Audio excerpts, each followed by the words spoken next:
പിന്നെ ബൈക്കിൻ്റെ കാർബറേറ്റർ സംബന്ധമായ പ്രശ്നങ്ങൾ, ഓവർഫ്ലോ വരിക, അതുപോലെ ആക്സിലേറ്റർ സ്റ്റക്കാകുക. ഫ്ലാറ്റ് സ്ലൈഡ് കാർബറേറ്ററിന് ഉണ്ടാകുന്ന പ്രശ്നങ്ങളൊന്നാണ് ഈ സ്ലൈഡ് സ്റ്റക്കാകുക. ഇങ്ങനത്തെ പ്രശ്നങ്ങൾ, മൈലേജ് ഇല്ലാതെ വരിക, മിസ്സിങ് വരിക, രാവിലെ എടുക്കാൻ ബുദ്ധിമുട്ട് വരിക, ഇങ്ങനത്തെ ഒരുമാതിരിപ്പെട്ട പ്രശ്നങ്ങൾക്കെല്ലാം ചെറിയ സൂത്രപ്പണിയൊക്കെ ചെയ്യുകയാണെങ്കിൽ കാർബറേറ്ററൊക്കെ കുറേ നാളൊക്കെ ഉപയോഗിക്കാം. പക്ഷേ ഒരു പരിധി കൂടുതൽ കാർബറേറ്ററെ പണിയാതിരിക്കുക നല്ലത്. നമ്മൾ കാർബറേറ്റർ റിപ്പീറ്റായിട്ട് പിന്നെയും പണി വരുന്നുണ്ടെങ്കിൽ നമ്മളിത് പണിതുകൊണ്ടിരുന്ന് കഴിഞ്ഞാൽ ഇത് തീരുമാനമാകത്തില്ല. എന്തോരം ക്ലീൻ ചെയ്തിട്ട് കഴിഞ്ഞാലും ഒന്നും ശരിയാകത്തില്ല. മാറ്റുവാണെങ്കിൽ പരമാവധി OEM സാധനം തന്നെ എടുത്തിടാൻ നോക്കുക. ഇത് സ്പ്ലെൻഡറിൻ്റെ കാർബറേറ്ററാണ്, OEM സാധനമാണ്, ഹീറോയുടെ ജെനുവിൻ സാധനമാണ്.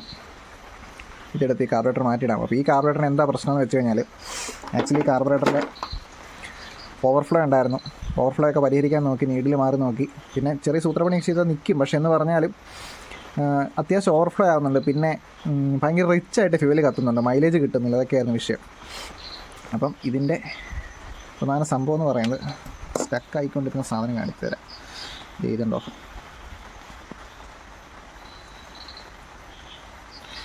ഈ സാധനത്തിൻ്റെ ഇത് സ്ലൈഡ് സ്റ്റക്കാകുന്നുണ്ടായിരുന്നു. സ്ലൈഡ് കണ്ടോ, ഈ അതിൻ്റെ ചേമ്പറെ പിടിച്ച് സ്ലൈഡിൻ്റെ ഒരു തേയ്മാനം ഒരവസ്ഥ കണ്ടോ. ഇതൊക്കെ പിന്നെ ഒരുപാട് പണിതുകൊണ്ട് ചുമ്മാ സമയം കളയരുത്, ചുമ്മാ മാറ്റി വിട്ടേക്കണം.